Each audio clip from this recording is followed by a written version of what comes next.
Is this fun? CJ, what do you think?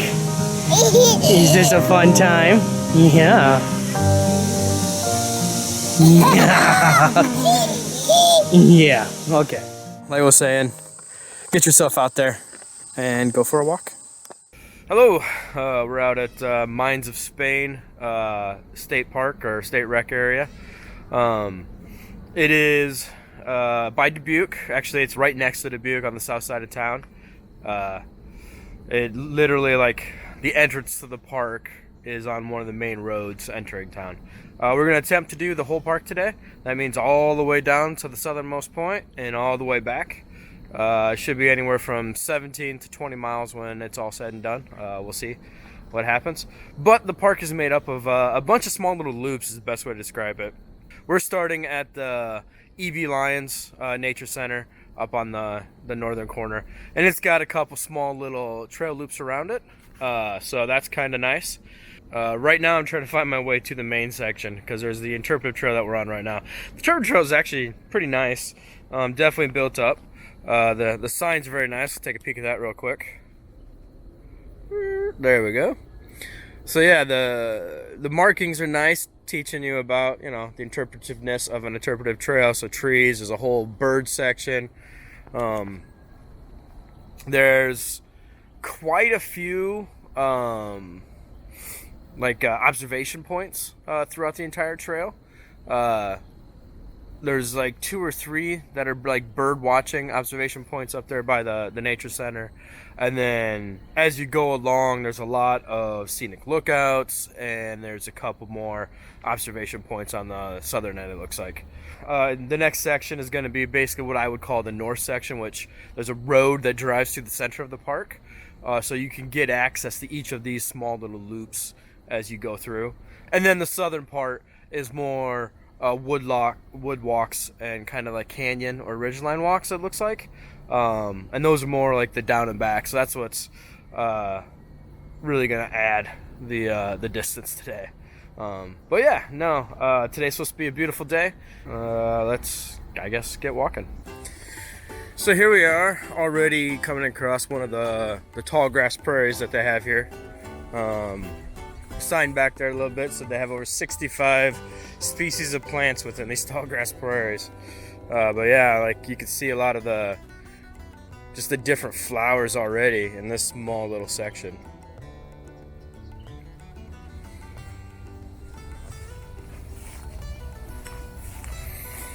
I'm still trying to find my way through this initial part. It looks like there's a farmstead up here, and there's a pine chapel. There's a sign here right now. But you have to take the interpretive trail, it looks like, to break off into the other trails. So I've got to break out the maps and figure out like which direction you actually need to go, and hopefully I can. Oh, there's a nice little. Okay, we'll check out the chapel. It's right up here.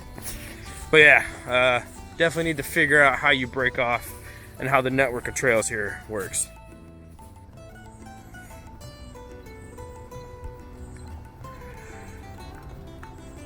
According to the sign here, the chapel here is part of, I guess, the farmstead of Otto Junkerman Hofbauer. And that's his wife.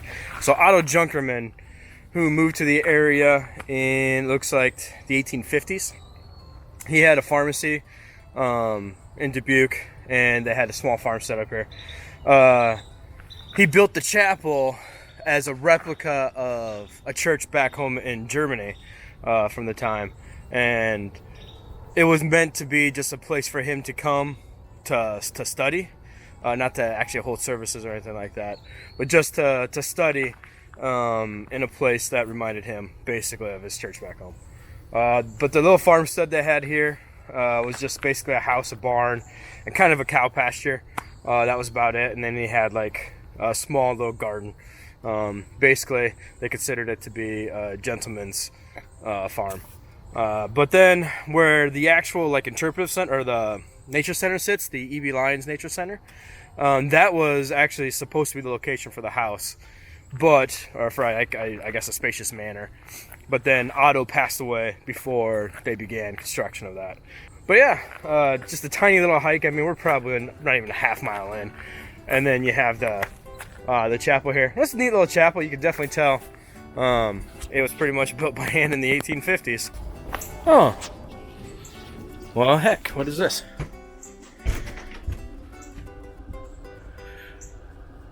Okay, so it looks like in the 80s, they restored it a little bit. Picture of the farm. Kind of a drawing of what the farmstead looked like.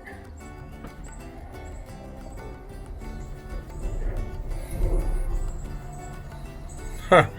And then another picture that looks like the front of the house, so to speak. Alright. Well, that is kind of neat. Alright. Apparently there's a farmstead somewhere around here, and I'm going to go look for that now. I think today is going to be more of a wandering hike of exploration because there's a lot more to this place than I even realized, even reading up on it, trying to prepare for it. Alright, so here's the prairie. And then obviously I came across this. So, you know, that was the nature center to the right. If we go left, it's the farm site. And then literally we're talking, what is this, like 25 feet, 30 feet, is the trailhead for the chapel up there at the top of the hill. This supposedly is the way to the farm site. Oh, what is this? Oh, a grape vineyard. Okay. Oh, so they did grapes as part of the farm.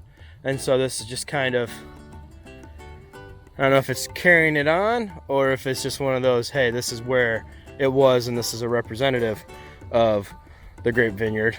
But yeah, this was the location of their grape vineyard, I guess. Looks like this is the well, so I bet there something was here. So this is all that's left. So looks like this was kind of the location of the house. And maybe this is what's left of the cellar. And then of course, yeah, there's a little trail heading up. I like it. All right.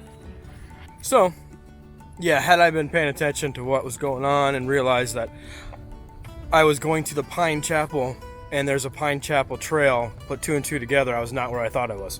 I'll show over here how the map is not super great at letting you know where to go to begin the trails and whatnot. Back there where I showed the signs of the, you know, the small little prairie and the Pine Chapel split off, if you go the exact opposite direction of all that, it'll lead you back to the intersection I thought I was heading towards, which is for Lead Mine Trail. So Lead Mine Trail is a loop that goes back to the nature center. It's the trail I was looking for and did not find. So we're gonna take it straight ahead and then we're gonna veer off to the right or east, and then that should get us out towards the mine and the bluffs and the main trails that we're looking for. Yeah, the Meskwaki foot trail is what we're looking for right here. So it's literally, what is that, 40 feet, 50 feet? So yeah, here's gonna be a main junction, and apparently there's a greenhouse. What is this? So much stuff here. Huh.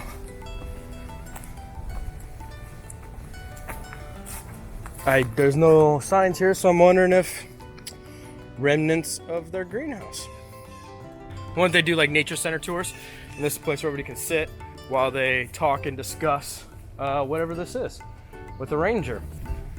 But yeah, wandering around, not really following the trails the way I thought I was going to, and you know what? It doesn't bug me today. This is a cool little place. And the short, I don't know, maybe 45 minutes I've been out here, I'm in a good mood. All right, back to the trail. So here's a little sneak peek at Meskwaki Trail. Kind of a dirt path, but nice full envelope of trees, or canopy of trees, sorry. And they do kind of mark the high roots on the trail, which is kind of nice, with little orange spray paint today to help attract your eye, so you're not necessarily kicking roots and tripping, falling over. The northern section is supposed to be the bluff area, so looking forward to that. That's the part where, whenever you look up this place, the bluffs are the pictures you commonly see. So we're on the Calcite Trail, which is the next one off Meskwaki, head south. Nice little trail, although there is a nice little climb to get up to the top of it. But yeah, now we're already declining, so you get a little bit of a break before you hit the decline. Nice little rocky trail here, but looks very pleasing and breaks up the monotony of just walking on flat dirt. But yeah, sun's coming up, nice and bright, starting to hit the deeper part of the ravine that we're going into. That is your update so far. I think we're a couple miles in. So an interesting little tidbit of information. The Dubuque mines of Spain was basically Julian Dubuque was a French Canadian who came down to this region in 1785. I don't know, it says he wooed the daughter of a local Fox Indian chief, Piasta. Fox Indians agreed to allow him to mine the lead from the area. That's kind of the history. It was a lead mine by a Canadian who was a bad business deal, and somebody else tried to take the land, and the government said no, it's the Native Americans' land. So and then later, I guess the city of Dubuque was named for him somehow. Anyways, that's the mines of Spain history, and back on that way. But first, I guess I should. This is kind of like a little picnic area that I'm standing in. This is where the Calcite Trail ends, and then down over here, the Horseshoe Bluff trail begins. We're gonna take the southern portion of that on our way down, so we're only gonna be on it for a short little bit, just a little snippet of it, and we're gonna continue down south to the next trail that didn't look that far forward in my map. The Saucon Fox Trail. We're gonna head to that before we head to the Boy Scout Trail, and then on our way back, though, we're gonna take the more easterly portion of Horseshoe Trail, and then we'll continue on north, back onto Calcite, and up to the monument, and then see where we go from there. All right, we are now at the end of, I think it's the end of the Sac Fox Trail. Sauk Fox Trail. That's right. The Sac Fox Trail is in Cedar Rapids, and that has a C. This is AU. Okay. So the Sauk Fox Trail kind of ends here, and now we're about ready to start the Prairie Ridge Foot Trail. But as an example, like I said, there's parking spots all over this place. You can pretty much access whatever trail you want to access at any point along the path. So this one you could jump in wherever you want. And like I said, the full loop is an estimate of 17 to 20. We know how those estimates go when it comes to maps and actual distances. Yeah, we're gonna go ahead and start down this trail. It is a ridge trail, so I'm expecting some more climbing because this is northeastern Iowa, and in northeastern Iowa we have up followed by down, followed by up, followed by down. So yeah, I don't know if you can't tell, good mood. All right, so this is the Prairie Ridge Trail. It is according to the map, 1.5 mile loop. But yeah, it is a prairie in all of its yellow flower glory. But yeah, so far, I think we're 5 to 6 miles in. And you know what, let's just check it since we're here and I have something to tell me. Almost 5 miles in. And this is just a super quick update since it's a new trail section.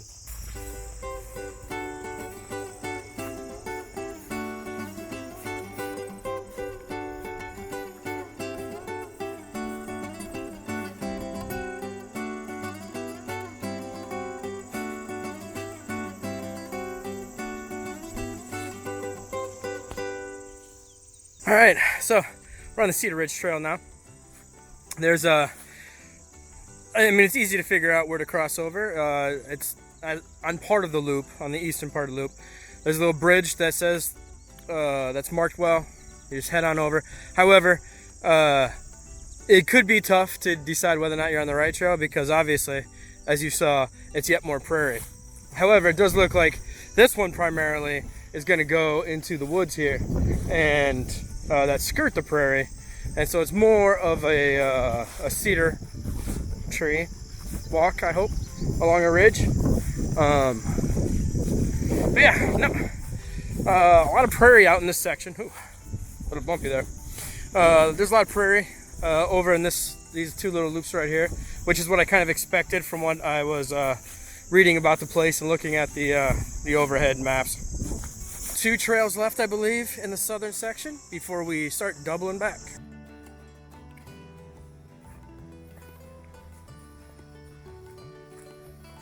All right, so we're now at the junction between Cedar Ridge and Eagle Scout Trail, and Eagle Scout Trail will be the final trail down. It is roughly, the map says 5 1/4 down in the back, and then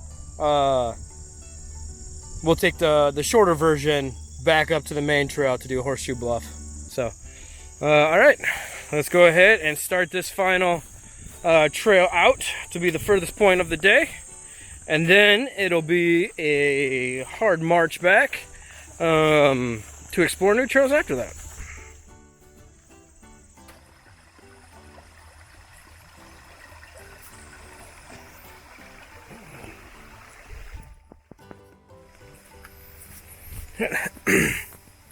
So, tiny little creek crossing there. Nice little sound to it. We were shortly past the point where the alternate parking lot or whatever, the southern parking lot, meets up with the Boy Scout Trail. So I imagine already, actually I don't imagine, I can tell already the trail is definitely less traveled going south from that point. So maybe that creek is more of an issue than what it even looks like now, which it wasn't. But yeah, so far the trail has just been really smooth. Standard dirt trail with a nice canopy above us. Sun peeking through every now and again, but for the most part, yeah. Been shaded and moseying along. All right, so we're getting towards the, I don't know, 3/4 mark of the Boy Scout Trail, and I came across this old barn that is definitely left to rot. Looks like there's an old piece of farm machinery there that's rusting away. But I didn't know that was here. That's kind of neat. There are supposed to be 2 scenic overlooks. I'm not sure if that was actually one of them. And it's not an overlook, it's just a scenic point. And hey, here's a landmark so you know where you're at. But if that's not the case, yeah, there's a neat little barn there. So here we are at a small little grassland. But I'm guessing by the way this looks, this is one of your scenic overlooks. There's a nice little bench here that says, hey, take a seat and relax, because, well, right now we're at the 9-mile mark from the nature center. So, but yeah, let's take a look at the scene. So yeah, nice and sprawling tree foresty landscape. Mississippi should be out over that direction somewhere. And then here's back into the park again. So, but yeah, the view is that direction. Yeah, we're coming hopefully to the end here. Kind of hopefully, because I wouldn't mind seeing what the rest of the park has. And, well, I'm going to the end of this trail mainly for the miles. 1, to see if anything crops up that isn't on the map or I'm not expecting. And 2, just to have a bigger number at the end of the day. All right, so we're at the terminus of the Boy Scout Trail. It's a small little grass field. I never really did see like the scenic overview that I was looking for. You know, as far as when you put it on a map, is it going to be an overview of the river and of a valley, something like that? So both of them appeared to be like grassland meadow overviews that allowed you to see a little bit in the different distance. So if you're hiking this trail and you're expecting to see some grand overview of like cliffs or anything like that, you're not going to see that on this trail. It is roughly 9 miles straight to the tipping point here from the nature center, as long as you don't take the shortcuts on prairie and cedar trails. So if you do the prairie cliff, cedar cliff trails, and you do the long sections, then you get 8.9, I think I said. I am planning on doing the short, like bust through, shortest route I can get to get back to that pond area and Horseshoe Bluff, because Horseshoe Bluff is, like I said, it's like the payoff for the park. Everything I've seen in pictures is of that section. I hope myself to take some pictures of that section, and then we'll go up to the Julian Dubuque Monument, and then there's one more trail before we head back to the nature center.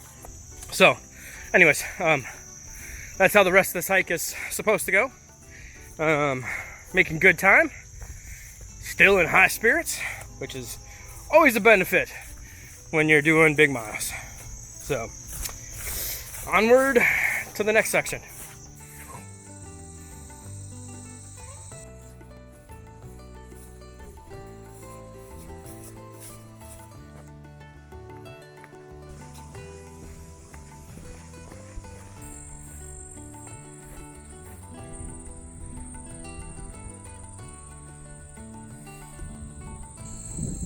Alright, so we're back on the cedar trail, and there's this little stand on it on the southern edge, and there's a nice pretty view of the little prairie.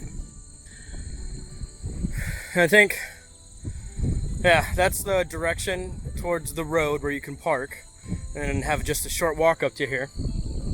And then down this trail is the intersection.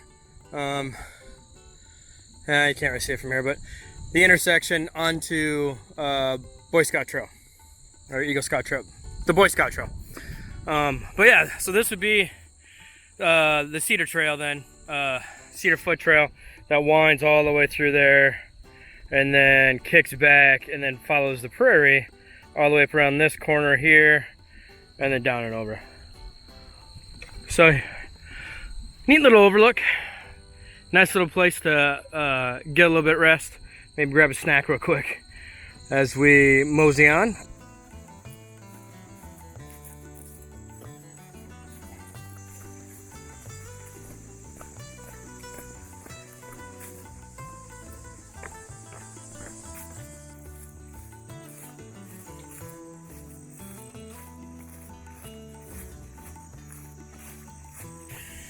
All right, now that the sun is high in the sky, you can really see the pond. It's actually quite a nice little pond in the algae or whatever this is on top, growing on top, living there. There's a nice bold green and solid. It's like a solid sheet of it, so it doesn't get broken up that much. But yeah, pretty neat. Definitely an attractive place to kind of take a couple minute break like I did before we head on over here. There we go. We head on up there, and that is where we'll rejoin the Horseshoe Bluff Trail. The observation point that the map referred to wasn't over there on the Sauk Fox Trail. It was on the actual Horseshoe Bend Trail right next door to it. And it's a nice little, like, I don't know, observation post with a nice little table that you can put your stuff down on. And then pretty tall. One, probably to help prevent people from tipping over, but you could use it to help steady your camera or whatever it is you might be doing out here.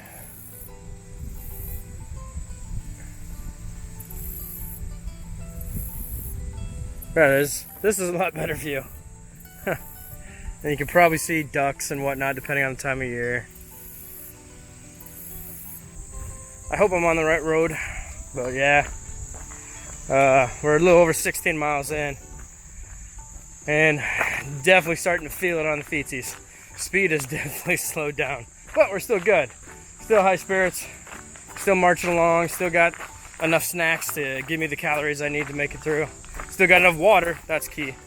But yeah, all right, let's keep going.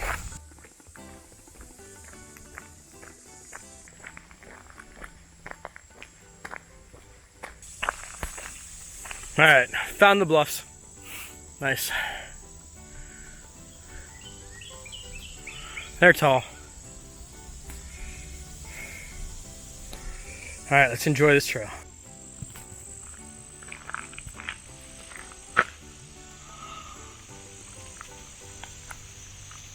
These are pretty impressive for what they are.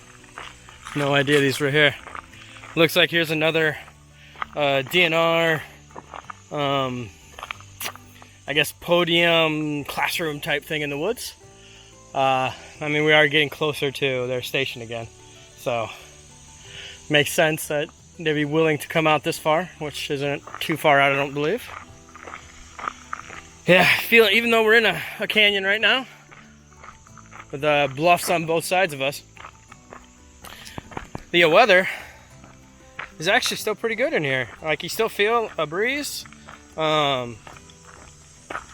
still feeling kind of comfortable, even though, I mean, I can tell the temps are increasing, and like, I'm definitely sweating a little bit more. But yeah, a lot of times when you get in like ravines like this and stuff, it just, you know, the wind's dead and becomes more just like this, I don't know, you feel roasty versus just kind of comfortable hanging out and look at some cool stuff. Yeah, it's kind of cool how, like, I don't know if the trees, I mean, the trees look like they're supposed to be here, not like they're planted. So yeah, it's kind of neat how the pines just kind of grow in this little ravine here and all the rock. It's pretty neat, actually. And it's close enough to where you should be able to bring some youngins for a nice little walk and something neat. All right, let's keep going. All right, so that little ravine ends, I don't know, 100, 200 yards, 200 yards probably down. But then it looks like they have built into the bluffs a two-tier system, they call it, where this is the second level, and it sounds like it's a mild circle around. Oop. And then this direction, we're gonna hit the second section on the way back, it looks like, because yeah, that's the only way out. So we're gonna go this way to hit the third section, or third level. Didn't realize there was actually any climbing up to the top of anything here, so that's kind of cool. Apparently there's an overlook, I'm gonna guess, of the Mississippi, or maybe the Dubuque. But yeah, full of surprises out here.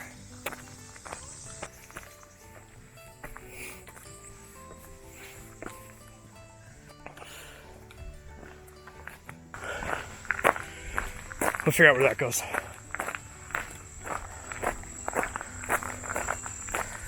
What is this? Oh, apparently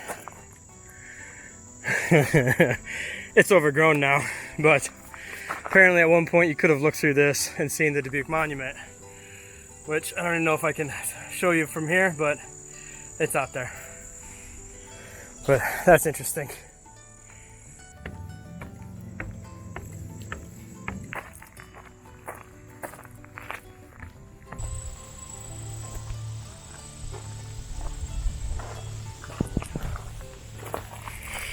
All right, so apparently they believe that a river from the Mississippi used to, or a tributary of it, used to come up into here and then swirled around and basically carved out this horseshoe for the ravine. And then once the river levels got so low that the water didn't really spin back in, and that's what pushed everything out, and everything in here now is just basically left over from 400 million years ago or something like that. But yeah, so that has basically been the Horseshoe Bluff right now. So we're going to continue on and head up towards the monument now, I believe it is. In fact, let me just get my map. So yeah, we got to hit Calcite Trail again. That's right, got to hit Calcite Trail, and then that'll take us up to the J. Dubuque Trail and the Catfish Trail. So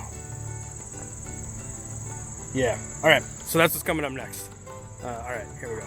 All right, so we're done with the Calcite Trail, and we basically kick out at the end of this bridge here. We cross over, and that parking lot right there is going to be our trail up to the monument, from what I can tell on the map. And then from there, I believe the next trail is somewhere over here that we head into, potentially. And then we have to cross the bridge again to head the mile and a half back to the nature center. So, yeah. Or, you know, it looks like it's a trail anyways. Anyways, the sign says the monument's up there. So. Another thing to note, if you are a canoe or a kayaker, there's the Dubuque Water Trail. It starts up, I think, in northern Dubuque, that is, and then you float the river all the way down to the southern point of Mines of Spain, and that's the Mississippi that you're going to be traveling through. So this is a wide, fast-flowing river, so you need to stick to the shore, from the way I understand it. Like, I've never done it, I only know about it. But this is also one of the launch points, if you only want to do like half of it or so. On the other side of that bridge, this is the little parking lot for it, and you can just jump in your kayak or canoe and just paddle down the river. So that's something to look up if you're gonna be in the area and you're looking for some water stuff to do. So steady incline the whole way. Hey, look, more stairs in the top. However, my podcast is talking about backpacking food when I'm super hungry. Just unfair.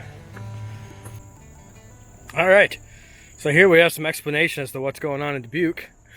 So I was right, Louisiana was French. However, well, we'll go down the list.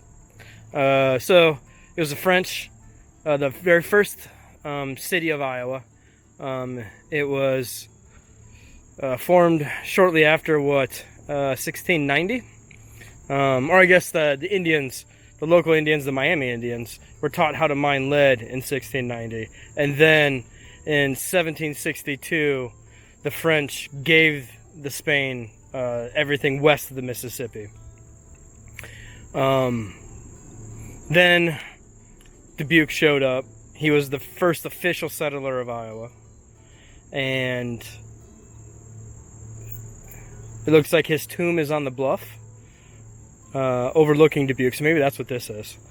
And then from there, the city was formed in 1833, and it is the first church was here, the first murder and public hanging was here, the first newspaper and first bank were here, and it was incorporated in 1836. So yeah, that's kind of the history. Dubuque was the first official settler. He mined the area, but then after that the city was officially formed and then named after him because he's probably the biggest entrepreneur of the area. And there's the monument as we're going to creep up on it. All right. Well, without having a zoom on this camera, there's the city of Dubuque. Mississippi River, Wisconsin would be, you know, that landmass across the river. And then here would be the monument.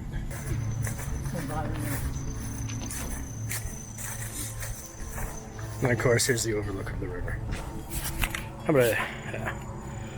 So, a nice little overlook.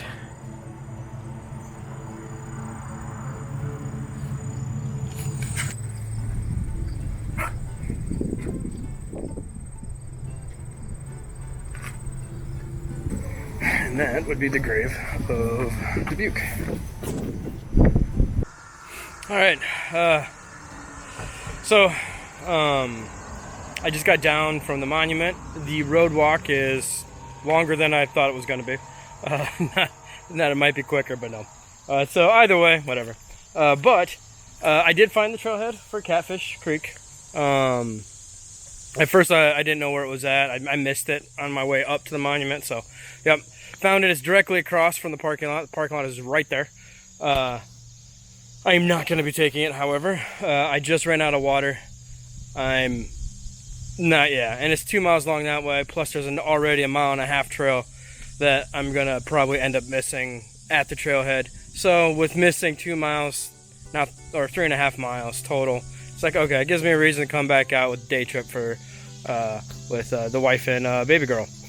But then, yeah, I mean, I've still got a 1.5 miles just to go back to the nature center from here.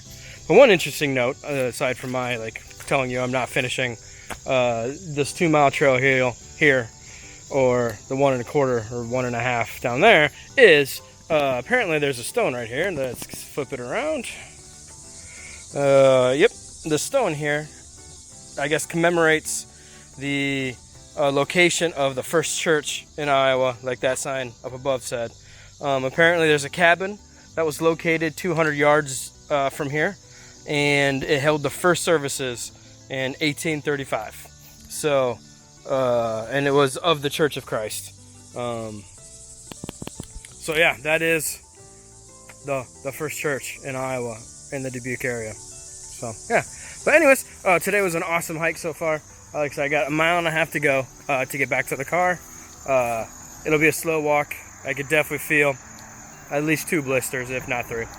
We'll just cross the bridge, jump on the trail, and beeline it back to the nature center, and then hit a gas station that's immediately outside of the park to get some water, because I'm super thirsty, I'm mouth dry, I'm hungry for real food, no more Cliff Bars and energy gels, things like that, like calories. I want non-sugar and it's tasty. Yep, that's what I want.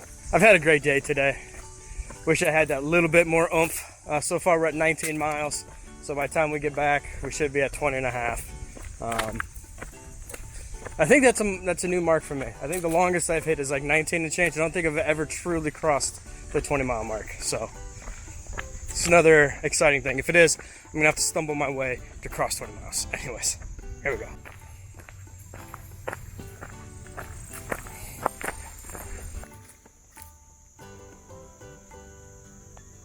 So, apparently, I walked right past it. Yeah, because I didn't know about it, so I didn't know to look for it. But yeah, I walked right past it, but this was where the cabin was. Hanging out here, doing the church thing. So, that's kind of cool. Nice little valley.